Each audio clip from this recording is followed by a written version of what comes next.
इस महीने के अंत में मैं कदम तल्ला कुर्ती आऊँगा। मैं रानीर बाज़ार भी जा रहा हूँ और मैं कदम तल्ला कुर्ती भी आऊँगा। मैं अपने देश के लोगों को और अपने राज्य के लोगों को एक बात बोलना चाहता हूँ। आप मुसलमान हो, हिंदू हो, बुद्धिस्ट हो, क्रिश्चियन हो, ये देश आपका है, एक कोई धर्म का नहीं है। तो आप चिंता मत कीजिए। टिपरा मोथा और महाराजा आपके साथ खड़ा रहेगा।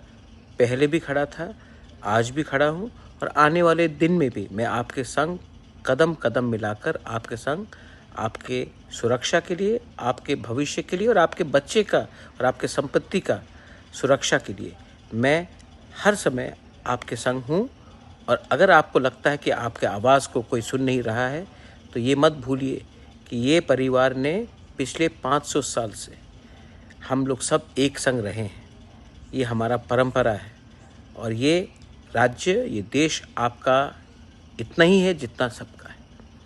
तो चिंता मत कीजिए, मैं कदम तल्ला कुर्ती आ रहा हूँ और ये मेरा मैसेज डायरेक्टली है आप सबके लिए। खुदा हाफिज़।